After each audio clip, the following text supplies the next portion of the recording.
ब्रह्म मुहूर्त जो है उसके विषय में हमें सही और सटीक जानकारी चाहिए। तो आज आपको बताना चाहते हैं इस विषय में जानकारी कि ब्रह्म मुहूर्त का जो समय होता है, सबसे पहले तो ये आपको बता दें जो सभी को पता होता है कि जैसे कि 24 घंटे में 30 मुहूर्त होते हैं, ये सभी को पता है। बहुत सारे साधकों ने भी हमें बताया कि उन्हें ये जानकारी है, जिसमें 48 मिनट का एक मुहूर्त होता है जो बदलते रहते हैं और मुहूर्त के हिसाब से फिर लोग काम भी करते हैं, अच्छे और बुरे मुहूर्त देखकर ही कार्य करते हैं। तो इन 48 मिनट के मुहूर्त में 4:24 से ब्रह्म मुहूर्त शुरू होता है, जो कि 5:12 पर समाप्त होता है। ये एक सामान्य जानकारी है, लेकिन अब बताते हैं कि ब्रह्म मुहूर्त में उठने के क्या लाभ है। देखिए, ब्रह्म मुहूर्त में उठने का मतलब ये नहीं है कि आप 4:24 के बाद ही उठें। आप कभी भी, अगर आप 5:12 के पहले कभी भी आप उठ जाते हैं तो वो ब्रह्म मुहूर्त में उठना कहलाता है।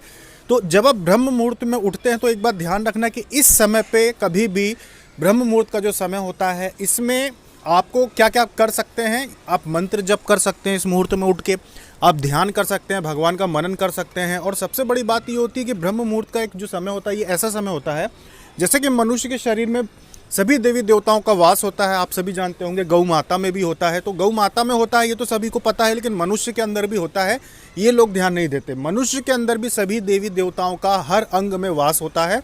और ये ब्रह्म मुहूर्त का जो समय होता है, यही वो समय होता है जब ये देवी देवता अपने लोकों से मनुष्य के शरीर में आते हैं और जागृत अवस्था में रहते हैं। यानी कि जागृत अवस्था यानी कि आपके शरीर की जो ऊर्जा होती है, जो आपकी जीवात्मा होती है, उसको ये नियंत्रित करते हैं और एक प्रकार से उसका चक्र जो होता है उसको दोबारा शुरू करते हैं। मतलब ब्रह्म मुहूर्त में जो व्यक्ति जाग रहा होता है, सो नहीं रहा होता, जाग रहा होता है, उसके शरीर का जो ऊर्जा होती है वो उस समय, ब्रह्म मुहूर्त के समय अगर वो जाग रहा है तो उस समय उसका चक्र दोबारा शुरू होता है। अगले पूरे 24 घंटे के लिए दोबारा शुरू होता है, जिस वजह से शरीर के सभी अंग, जो भी अंग आपके शरीर में है, वो सभी पूर्णतः कार्य करना शुरू कर देते हैं। धमनियाँ जो आपकी पूरी तरह कार्य करना शुरू कर देती हैं। आपने कभी कभी ऐसा अनुभव किया होगा या करेंगे कि अगर आप ब्रह्म मुहूर्त में उठ जाते हैं और अगर आप उस समय कुछ खाते पीते नहीं हैं, सिर्फ जल ग्रहण करना चाहें तो कर सकते हैं। अगर कुछ खाते नहीं हैं तो आपको 6 से 7 बजे तक, 8 बजे तक बहुत ज़्यादा आपको भूख लगने लगती है और आपको ऐसा महसूस होता है कि आपके शरीर के दाहिनी ओर जो अंग होते हैं वो बहुत ज़्यादा सक्रिय हो गए हैं। आपको अपने पेट में बहुत सारी हलचल महसूस होती है, दौड़ भाग महसूस होती है और एक गर्मी से महसूस होती है। और ये तभी क्यों होती है जब आप जल्दी उठ जाते हैं। नहीं तो अगर आप 8 बजे 7 बजे या फिर लेट उठते हैं तो आपको वो कभी वैसा महसूस नहीं होता। उसका कारण यही है कि ब्रह्म मुहूर्त में उठने की वजह से जो आपकी ऊर्जा है वो दोबारा संचारित होने लगती है। जो सभी देवी देवता आपसे संबंधित हैं, आपके शरीर से संबंधित हैं, वो अपना कार्य कर देते हैं। इस वजह से आपका जो है शरीर में बहुत सारे, खास करके त्वचा संबंधी जो रोग होते हैं वो नहीं होते हैं। और अगर किसी को हो गए हैं और अगर वो ब्रह्म मुहूर्त में उठता है तो वो धीरे धीरे ठीक होने लगते हैं। इसके अलावा एक और जानकारी है कि अगर आप उठ जाते हैं ब्रह्म मुहूर्त में तो इसके बाद अगर आप ध्यान करते हैं या भगवान का आप उस समय जप करते हैं तो कर सकते हैं। लेकिन उस समय अगर मान लीजिए आप घूमने भी जाते हैं तो आप घूमने जाके वापस जब आते हैं तो आके सोना नहीं, कब तक, सूर्य उदय होने तक। जैसे किसी को कोई तकलीफ है उसे सोना पड़ता है और अगर वो ब्रह्म मुहूर्त में उठता है तो आप ध्यान रखें कि आप कोशिश करें कि 9-10 बजे तक फिर आप ना सोएं। उसका कारण यह है कि ब्रह्म मुहूर्त में उठने के बाद जब आपकी ऊर्जा सक्रिय हो जाती है तो आपका जो ब्रह्मरंध्र होता है वो भी उस समय सक्रिय हो जाता है। जिस वजह से जब ब्रह्म मुहूर्त में ब्रह्मांड की ऊर्जा जो गिरती है, अगर आप सूर्य उदय के दर्शन कर लेते हैं तो सूर्य भगवान भी जब उदय होते हैं तो वो भी ये चाहते हैं कि कौन कौन से जीव इस पृथ्वी पे, क्योंकि उनका कार्य क्या है, सूर्य भगवान का ऊर्जा देना, सभी को ऊर्जा देना। पेड़ पौधों को भी अगर धूप ना मिले तो मर जाते हैं।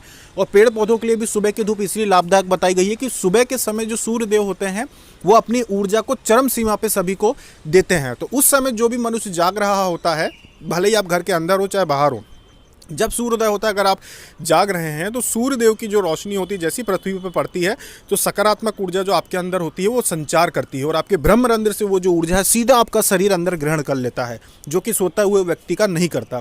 अगर आप जाग रहे हैं तो सीधे ऊर्जा आपके अंदर संचरित हो जाती है। और अगर आपने कोई सिद्धि की है या मंत्र जप कर रहे हैं, कुछ भी कर रहे हैं, तो उसका जो आपका ऊर्जा होती है वो बढ़ जाती है। अचानक से आपका जो तपोबल होता है वो बढ़ने लगता है। आपको जो अनुभव होते हैं ऊर्जा के वो भी ज़्यादा महसूस होना शुरू हो जाते हैं। इसलिए जो भी ब्रह्म मुहूर्त में उठता है उसके कई रोग जो हैं अपने आप ठीक हो जाते हैं, और जब उसके पूरे अंग अच्छी तरह से कार्य करने लगते हैं तो शरीर के जो विषैले तत्व होते हैं वो भी सुबह ब्रह्म मुहूर्त में उठने से लेके आपके 6-7 बजे तक, जब सूर्योदय हो जाता है उसके भी 48 मिनट बाद तक, ये समझ लीजिए कि वो क्रिया इतनी तेज हो जाती है कि आपके शरीर के जितने भी विषैले तत्व आपके खून में जमा हो, त्वचा में जमा हो, या अन्य जो अंग हैं उनमें जमा हो, वो निकलना शुरू कर देते हैं, चाहे वो आपके यूरिन के माध्यम से, पसीने के माध्यम से, किसी भी तरह से, लेकिन फिर वो आपके शरीर को छोड़ना शुरू कर देते हैं, क्योंकि आपकी जो शरीर की ऊर्जा होती है उसका चक्र जो है वो दोबारा एक्टिवेट होता है, दोबारा सक्रिय होता है। और ये प्रतिदिन जो व्यक्ति करता है उसके अंदर अगर आप देखेंगे तो महीने भर में ही उसके चेहरे पर चमक आ जाती है। उसका कारण यही है कि विषैले तत्व चले जाते हैं।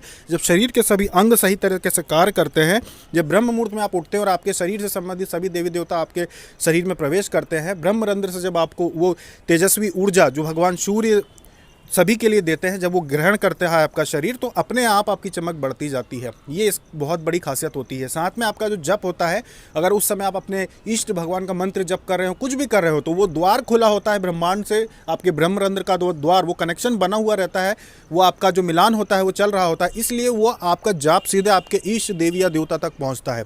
अगर उस समय आप किसी भी देवी देवता का जाप करते हैं तो वो आपके देवी देवता तक सीधे पहुँचता है। इसीलिए कहते हैं कि जो ज़्यादातर देवी देवता का आगमन होता है वो ब्रह्म मुहूर्त में होता है।